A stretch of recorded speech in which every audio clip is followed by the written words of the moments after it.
proceed with our next outstanding achiever for the category of government and politics, okay? So, I'm very, very happy to announce it is none other than Mr. Raghav Chadha, who is the youngest member of Parliament in India. He is a national executive member and national spokesperson of the Aam Aadmi Party. He is a chairman of the advisory panel to the Chief Minister of Punjab. This is the second international recognition for Mr. Chadha within just a year. Last year, he was honoured as a young global leader by the World Economic Forum. Mr. Chadha is an alumnus of the London School of Economics and Political Science. Please give a warm welcome and a big congratulations to Mr. Raghav Chadha.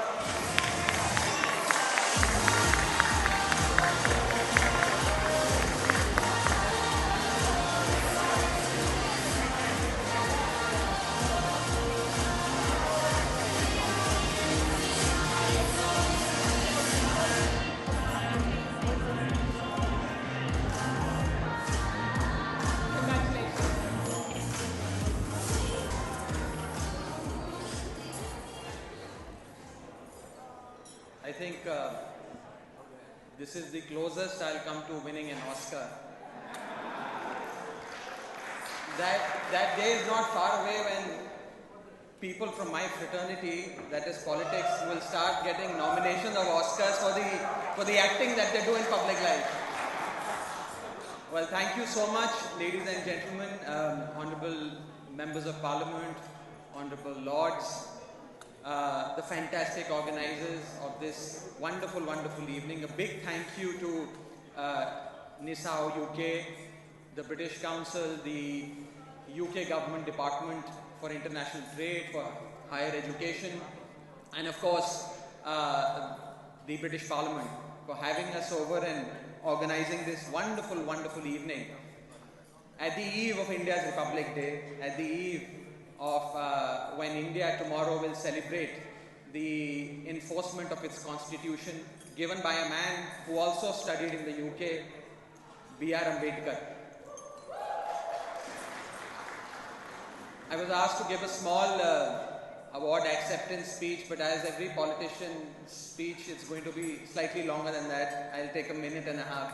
First of all, I don't think that this award is a recognition of an individual's journey or an individual's achievements. I think this award is, though received by an extremely ordinary person who comes from an extremely ordinary middle-class household, who belongs to the ordinary working class, with an extremely ordinary skill set. But I still hold this award in my hand because this award actually belongs to the extraordinary organization that I belong to, that is the Aam Aadmi Party, and the extraordinary leadership of a man who I have the distinguished honor of calling my leader, my mentor, called Arvind Kejriwal.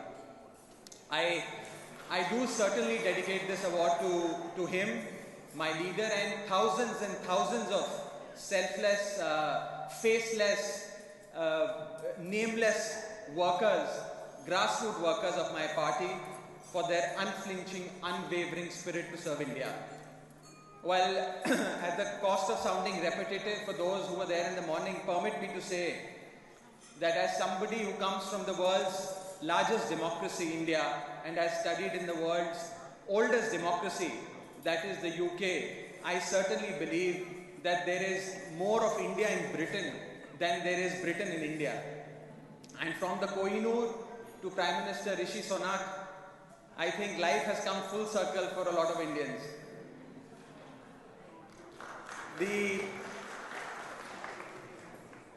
With of course an indelible mark on the initial years of the UK-India relationship, I can tell you that over the last few decades, the kind of relationship building and the kind of partnership and commitment that one has seen between these two countries, I can certainly say that the relationship transcends trade, industry, commerce, innovation, research, and many call this relationship the living bridge. I call this relationship an obvious partnership and an obvious marriage between two countries. As somebody who studied at the London School of Economics, I can tell you that this this small journey at this great institution certainly opened the doors of the world for me. It changed me as a person, it changed my outlook, it changed my worldview for the better. And I think that has been the case with most of you. And we Indians don't consider London School of Economics as a foreign university. We essentially consider that as an Indian university just located in London.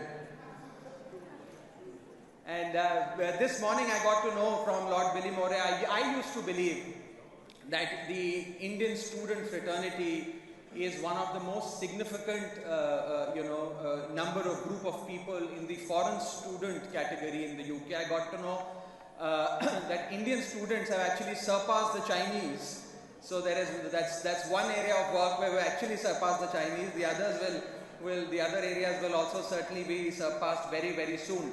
But permit me to say in the end that while we have been given this award and we have been recognized as outstanding achievers, those Indians who studied in the UK but went back home, went back to India to do something outstanding and extraordinary. But I think the outstanding achievers in the truest sense that surpass the achievements of all members present in the room are those who we have the distinguished privilege of calling our founding fathers, from Mahatma Gandhi, Bapu, the father of the nation, who studied in the UK and worked in India, B.R. Ambedkar, who studied in the UK, worked in India, and the first Prime Minister of India, Jawaharlal Nehru, who studied in the UK and worked in India. Thank you so much, ladies and gentlemen, for this lovely, lovely award, and wish you all a very happy India's Republic Day. Thank you.